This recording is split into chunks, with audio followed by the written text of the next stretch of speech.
முதலிரவின் இனிய சோர்வோடு சற்றே முகத்தை தலையணையில் புதைத்து உறங்கிக் கொண்டிருந்தாள் யாழினி. சூரியனின் ஒளி சாம்பல் நிறத் திரைகளைக் கடந்து அவளது முகத்தைத் தொட்டது. யாழு என்று மெதுவாய் அவளது முடியை வருடினான் பாண்டியன் நெடுஞ்செழியன். மா என்று சற்றே கண்களைத் துடைத்து இன்னும் தூக்கத்தில் இருக்கும் குழந்தை போல முகம் சுளித்தாள் யாழினி.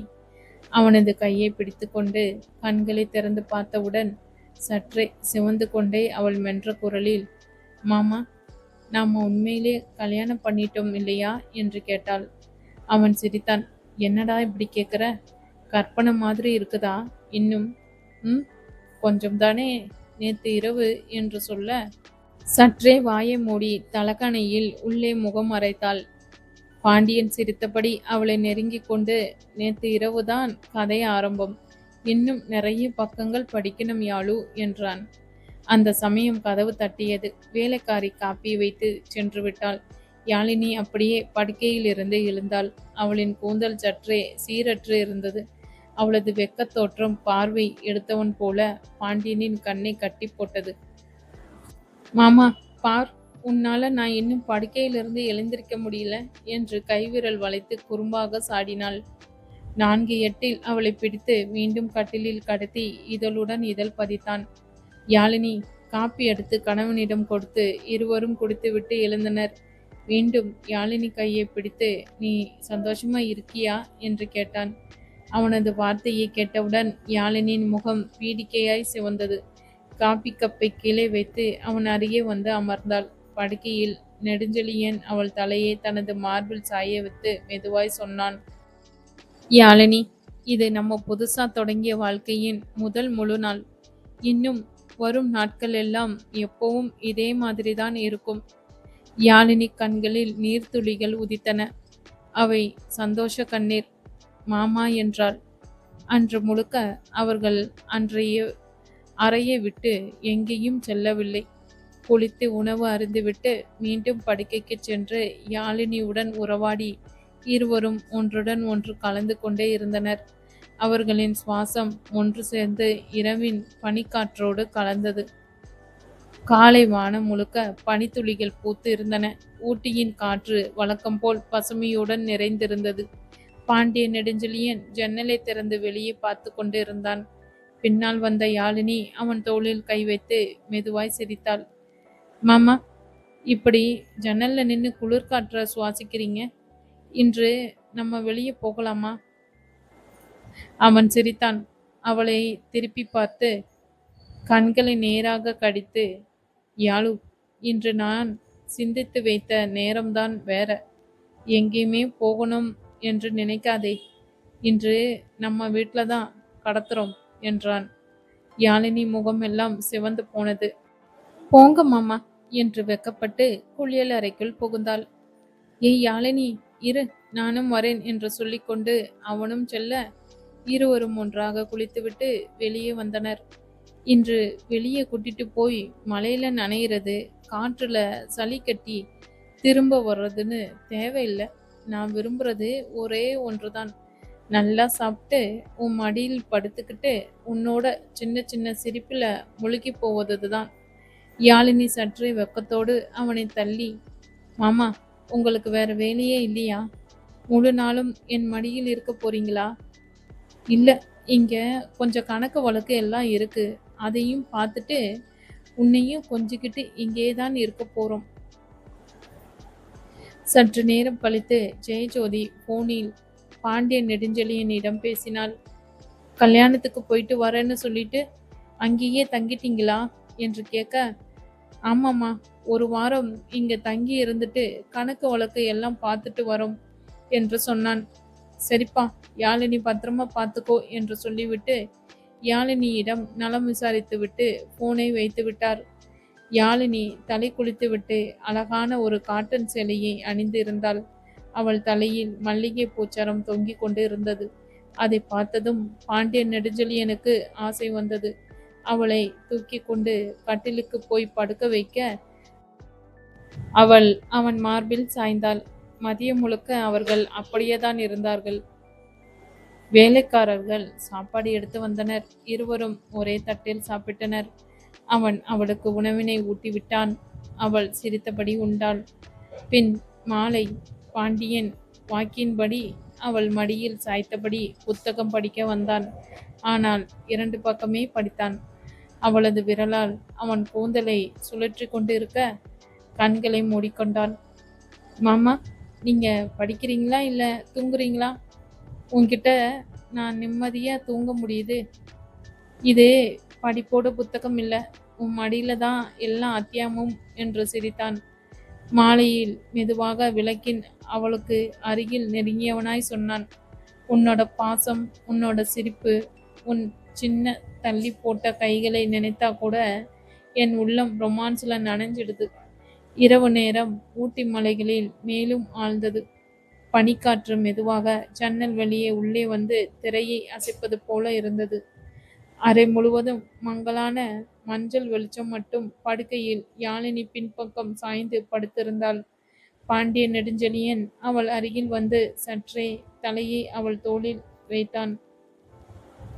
யாழு என்று அவன் அவளது கையை பிடித்தான். என்ன மாமா? யாழினி காற்றோடு கலந்த குரலில் கேட்டாள். இன்று ஒரு நாள் முழுக்க நம்ம வீட்டிலேயே கழிச்சோம். ஆனா உன்னோட சிரிப்பும் கண்களின் மின்சாரமும் எனக்கு அரண்மனை மாதிரி இருந்தது என்றான். அவள் சிரித்துக்கொண்டு அவன் தாடியை சின்ன சுருட்டு விரலால் தொட்டு, மாமா, உங்களுக்கு ரொம்பவே ரொமான்ஸ் ஆசை போல இருக்கு. ஆஹா என்று சிரித்தான். வயசு கூடினாலும் உன்னோட காதல் கிட்ட நானே பிள்ளை போலதான். நீ என்னை தள்ளினாலும் கோபம் மூட்டினாலும் அடுத்த நிமிஷமே சிரிச்சுட்டு உன்னோட மடியில் விழுந்துடுவேன். யாழினி பாசமாய் சிரித்தாள். அடடா, உங்களை 4 வினாடி வம்பு பண்ணினாலே உங்க கண்கள் சின்ன சின்ன பிள்ளை மாதிரி மின்றது மாமா. ஆனா சொல்லுங்க, நீங்க என்ன எப்பொழுது இப்படித்தான் பாசமா பார்க்க போறீங்களா? இல்லனா தினசரி வேலைக்கு போய் சீரியஸா மாற போறீங்களா? அவன் பார்வையிலேயே உறுதி இருந்தது. யாழு, தொழிலை நடத்துறேன்னு வியாபாரம் பண்றேன்னு அது என் கடமை. ஆனா உன்னோட பாசம்தான் என் உயிர். நான் எப்பவும் உனக்கு மாமாதான். யாழினி உள்ளம் மகிழ்ச்சியில் இருந்தது. ஆமாம்மா, நீங்க என் மாமாதான். ஆனால் உலகத்துக்கு நீங்க பெரிய நகைக்கடை அதிபர்.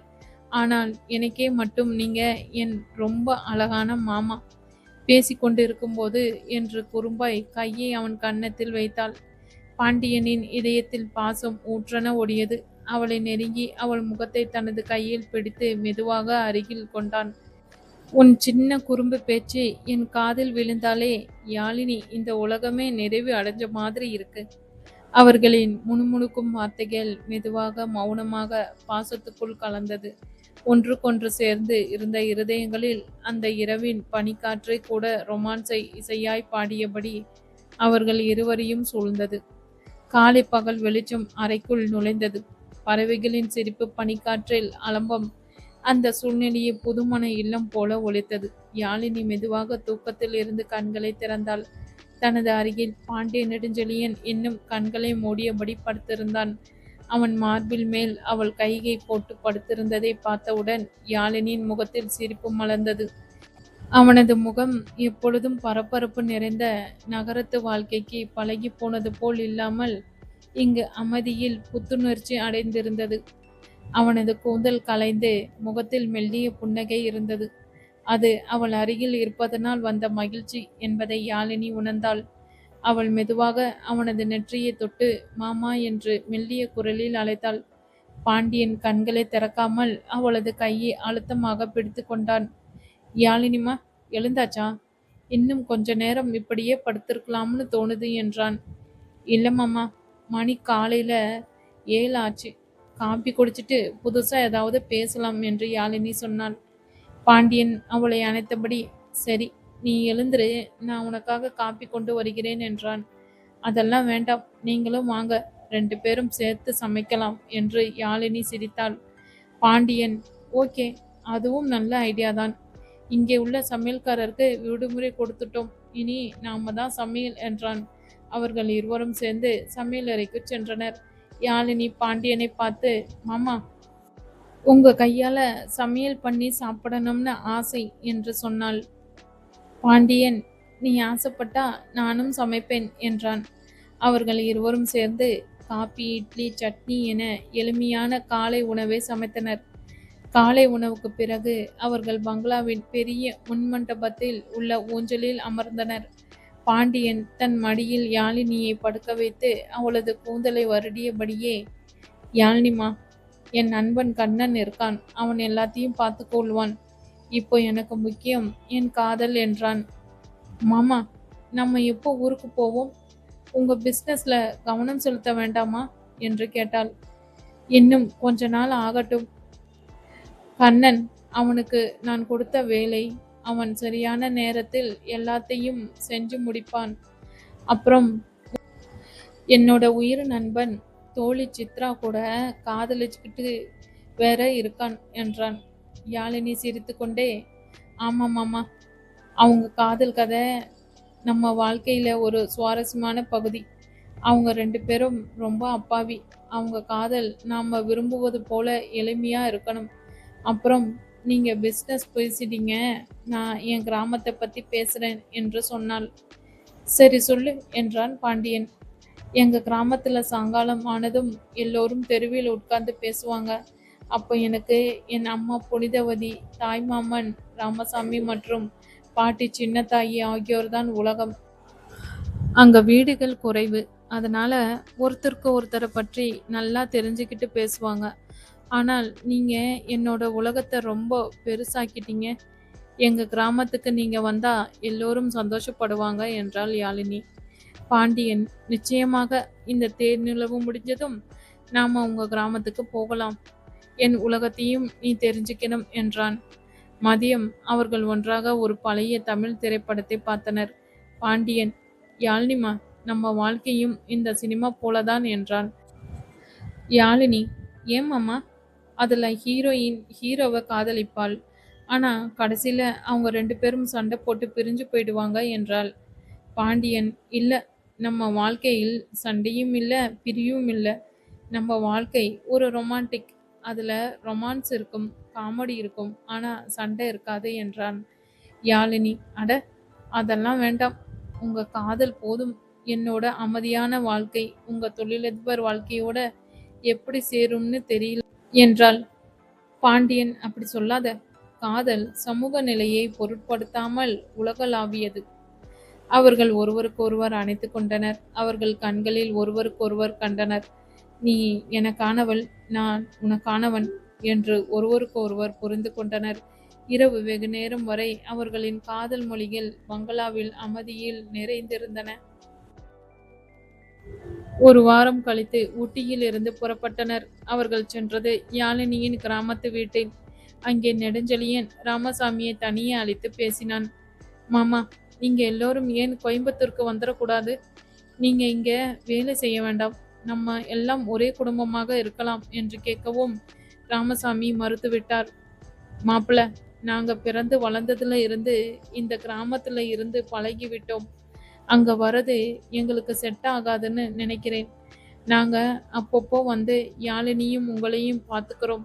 நீங்களும் வந்து வாரத்துக்கு ஒரு நாள் இல்ல, உங்களுக்கு வேலை இருக்கும். எப்பயாவது மாசத்துல ஒரு நாளாவது நீங்களும் வாங்க, இங்கே இருங்க.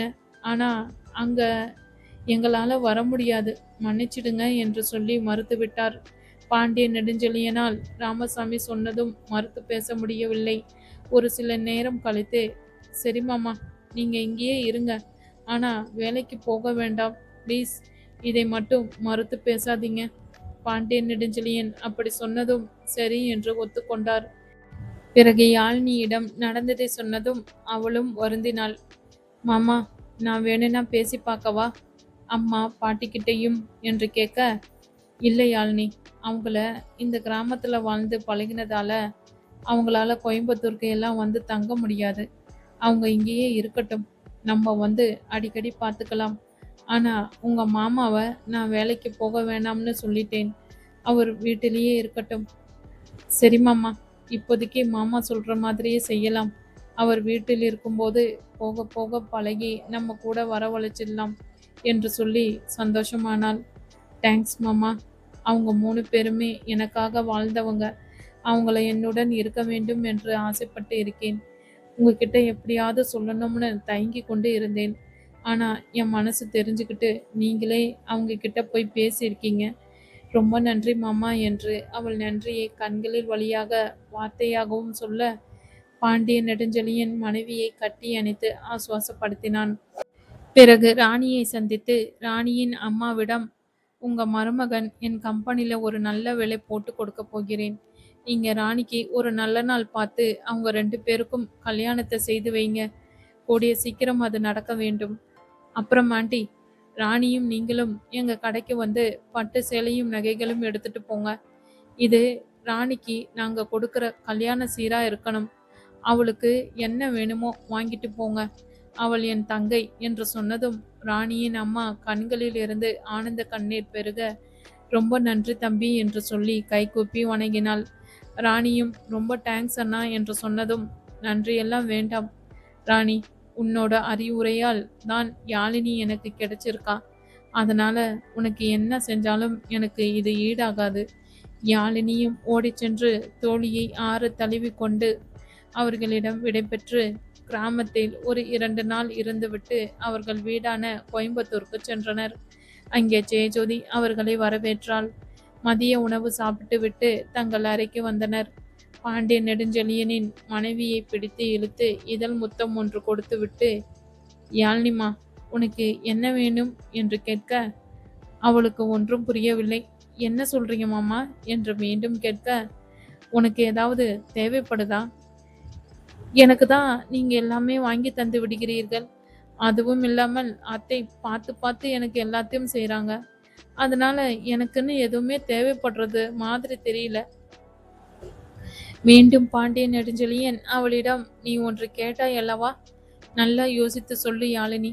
திருமணத்துக்கு முன்பு என்று சொல்லவும் அவளுக்கு ஒன்றும் புரியாமல் விழித்தாள். மாமா சஸ்பென்ஸ் வைக்காம சொல்லுங்க என்று கேட்க, யாழினியிடம் ஒரு கவரை நீட்டினான். அந்த கவரை பிரித்து பார்த்தவுடன் மனதில் மகிழ்ச்சி பொங்க பாண்டியன் நெடுஞ்செழியனை கட்டி தழுவி கொண்டாள். தேங்க்ஸ் மாமா. அந்த கவரில் என்ன இருந்தது என்றால், எம்எஸ்சி மேல் படிப்பு படிப்பதற்கான விண்ணப்பம், அதிலும் வீட்டிலிருந்தே படிப்பதற்கான விண்ணப்ப படிவம். நான் இதை கொஞ்சம் கூட எதிர்பார்க்கல என்று சொல்லி அவள் மகிழ்ச்சியில் பாண்டியன் நெடுஞ்செழியனுக்கு முத்தமழை பொழிந்தாள். ஏய் போதுண்டி, நான் கம்பெனிக்கு போயிட்டு சீக்கிரம் வந்துடுறேன், நைட்டு பார்த்துக்கலாம் என்று கண்கள் சிமிட்ட யாழினி வெக்கத்தில் முகம் சிவந்தாள். அப்புறம் யாழினி, இந்த வாரம் புதன்கிழமை நீயும் நானும் சித்ரா வீட்டுக்கு போவோம். கண்ணனை பற்றி சொல்லி பெண் பார்க்க கண்ணனின் குடும்பத்தோடு ஒரு நாள் நல்ல நாள் பார்த்து வருகிறோம் என்று சொல்லிவிட்டு வரலாம் என்று சொல்ல அவளும் சரி என்று சொன்னாள். ஒரு வழியாக கண்ணனுக்கும் சித்ராவுக்கும் திருமணம் இனிந்தே நடைபெற்று முடிந்தது. 2 மாதங்கள் கழித்து யாழினி ஒரு நாள் படியில் இறங்கி கொண்டு சமையல் செய்யும் இடத்திற்கு வந்தாள். அங்கே அத்தையிடம் பேசிக்கொண்டே இருக்கையில் திடீரென்று மயங்கி விழுந்தாள். பதறி அடித்து யாழினியை மருத்துவமனைக்கு கொண்டு சென்றனர். அங்கே மருத்துவர் யாழினிக்கு நல்ல செய்தியை சொன்னார். நீங்கள் அம்மாவாக போகிறீர்கள் என்று. யாழினி இதை கேட்டதும் கண்கள் கலங்கியது. மருத்துவர் வந்து ஜெயஜோதியிடம் கூறியதும் ஜெயஜோதிக்கு சந்தோஷம். உடனே பாண்டியன் நெடுஞ்செழியன் மனைவி மயங்கி விழுந்த செய்தியை அறிந்ததும் பதறி அடித்துக்கொண்டு மருத்துவமனைக்கு விரைந்தான். அங்கே ஜெயஜோதி யாழினியிடம் பேசி கொண்டு இருக்கும்போது, அம்மா என்ன ஆச்சு? உடனே யாழினியை கண்டதும், உனக்கு ஒன்றும் இல்லையே என்று கேட்டு பதறினான். யாழினி கணவனை கண்டதும் வெட்கத்தால் சிவந்தாள்.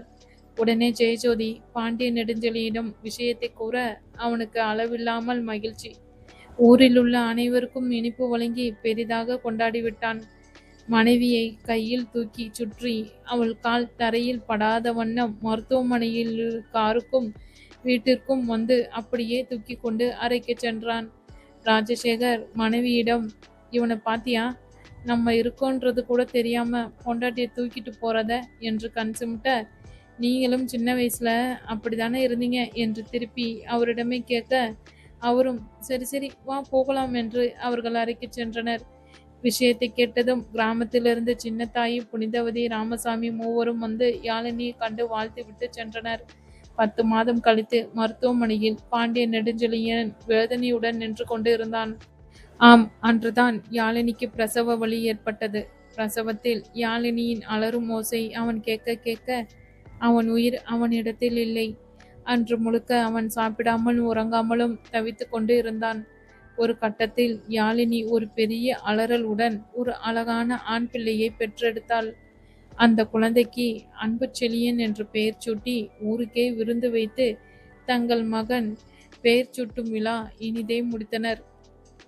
குடும்பங்கள் சந்தோஷத்தில் இருந்தனர். பாண்டிய நெடுஞ்செழியன் அன்று சொன்ன வாக்குறுதியை எப்பொழுதும் யாழினியை ஒருபோதும் கண் கலங்காமல் வருத்தப்படாமல் வைத்து கண்ணுக்குள்ளேயே பார்த்து கொள்கிறான். இவர்கள் சந்தோஷமாக இருக்க வாழ்த்து கூறி விடை பெறுவோம்.